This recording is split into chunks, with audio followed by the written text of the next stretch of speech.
no one in the world will ever be able to recreate that one thing again.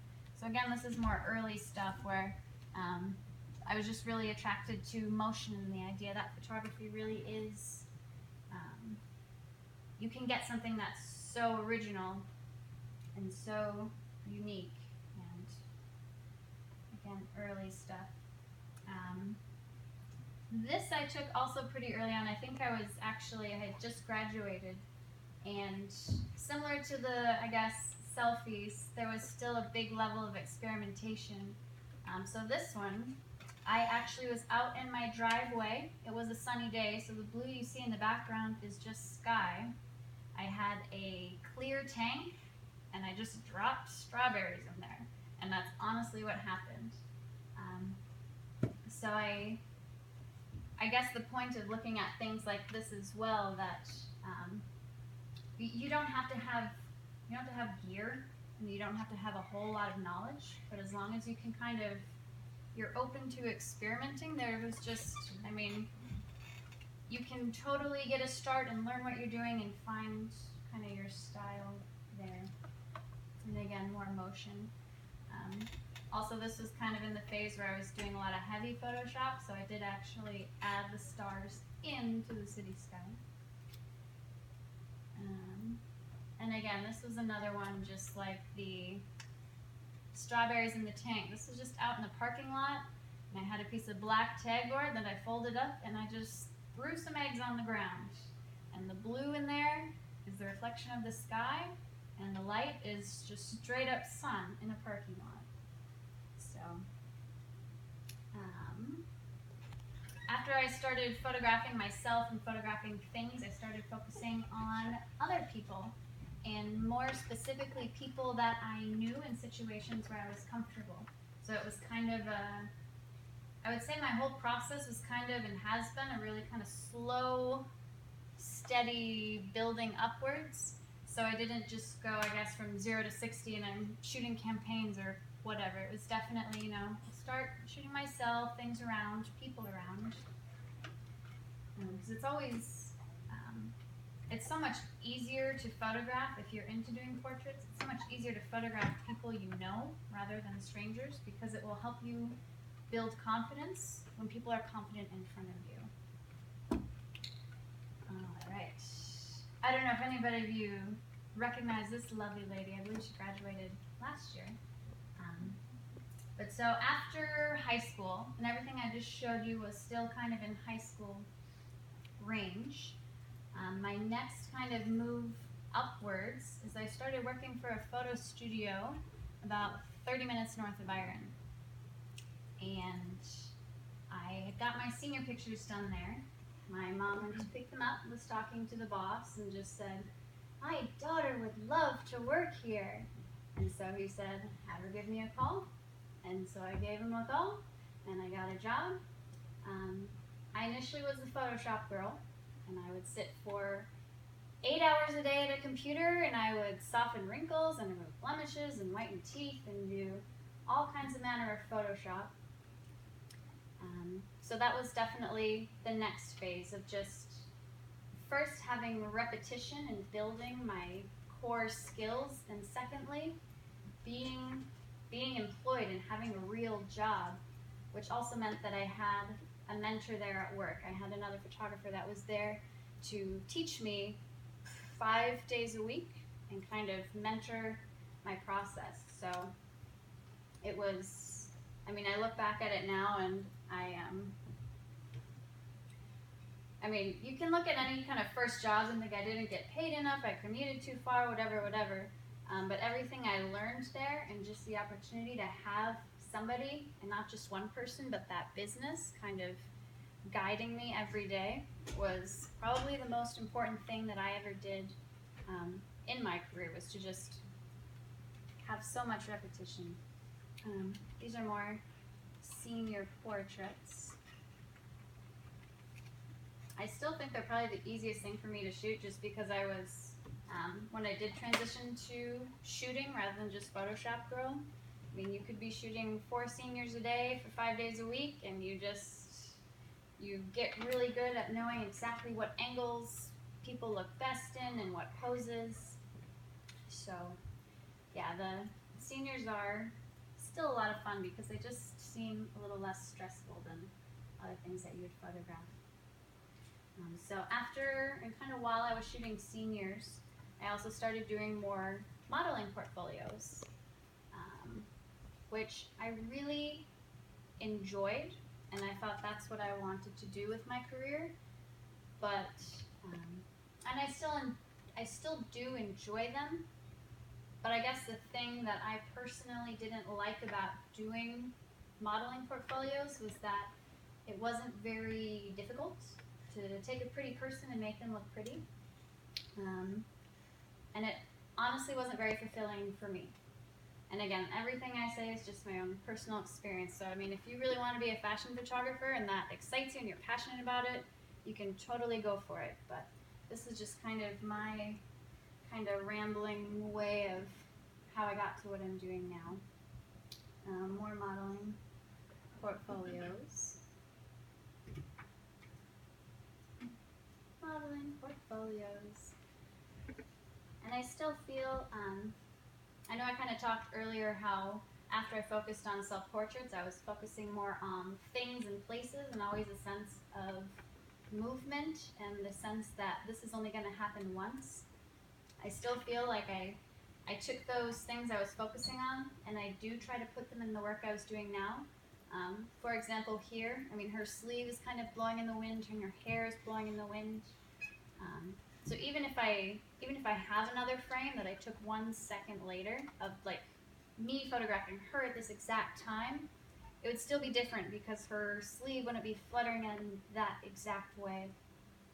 So the things I did early on still kind of influence kind of how I approach things now, and it's just all a building block of taking skills and moving forward.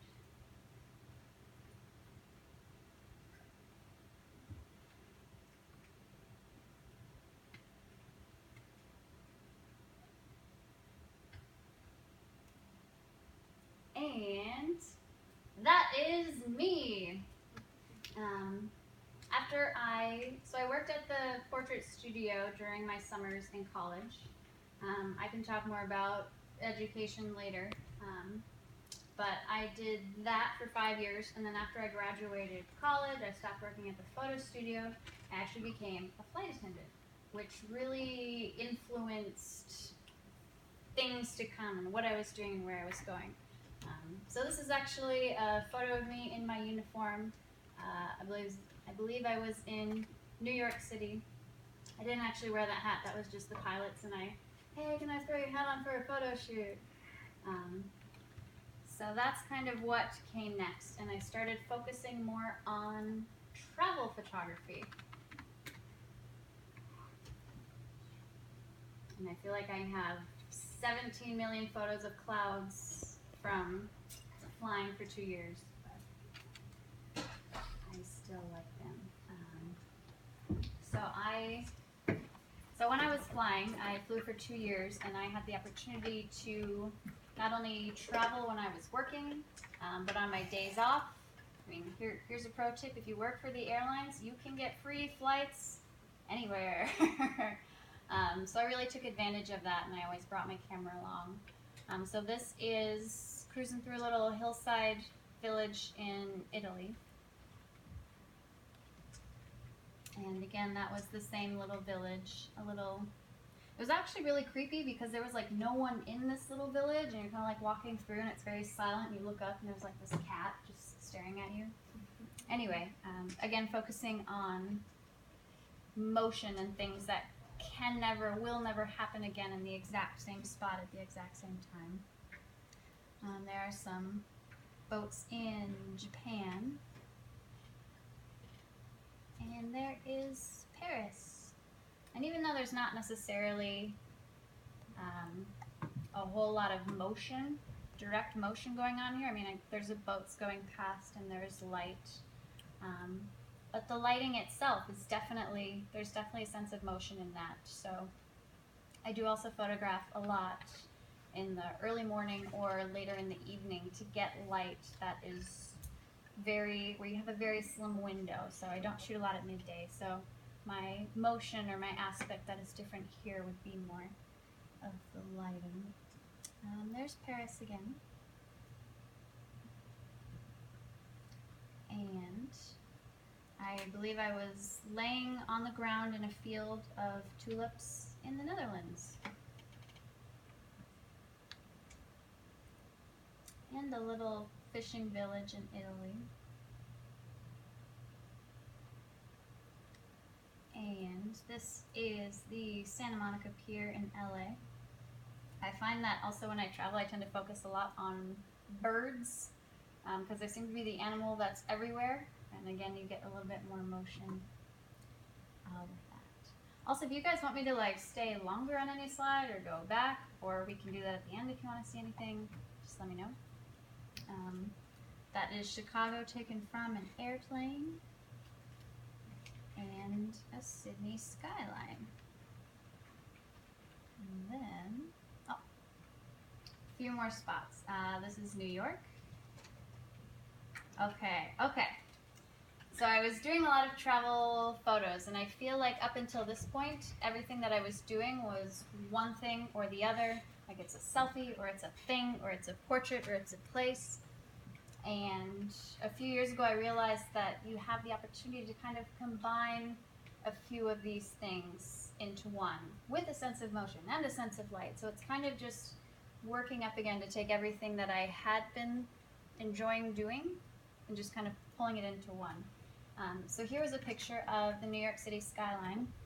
And then here's a photo which I thought was far more interesting in the same spot, but it was kind of the skyline of people and everybody that was on the observation deck looking out. So it was just an interesting kind of switch to be able to combine different things that I was kind of working on separately and realizing that it was all working towards one thing, and I guess that one thing was just finding my aesthetic and what I really did like to shoot. Silhouette on an airplane.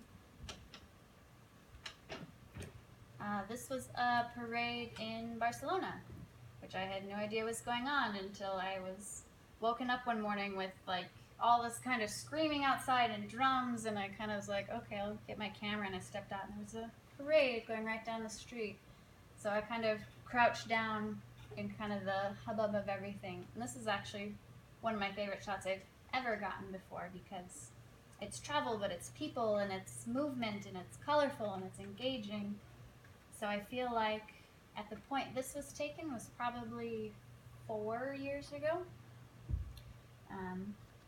I feel like it's just, again, been a continual finding what it is that I like shooting. This is actually, there are people in here. This is Amsterdam at night, and there is a bicyclist in the right foreground, and you can kind of see the red blob is his taillight, and the yellow blob to the right is his headlight. You can kind of make out a figure, but I like the idea that even if you do shoot, I mean, all of these genres or things in one, it doesn't have to be so obvious, like, here's a person from Amsterdam staying in front of a bridge. No, it's just getting a movement and the cyclist in there and just a sense of place. There is a random guy in a bar in Barcelona, and a woman sweeping out her house near Venice. And this was a sushi chef in Japan, and I believe the only words I learned how to say in Japanese were "excuse me, water please" and "delicious." And so our only like verbal communication was "omizu kudasai," water please. But it was still wonderful, again, combining portraiture and a sense of place. I mean, I was sitting there by myself, and he gave me a few extra pieces of fish, and then I asked if I could, like, basically just picked up my camera and pointed at it and pointed at him. He's like, sure. Well, obviously he didn't say sure. But anyway, I really love portraits like this because it just feels more real, and I feel like the further I've been going in photography, I'm just looking to actually capture real things. So there was my little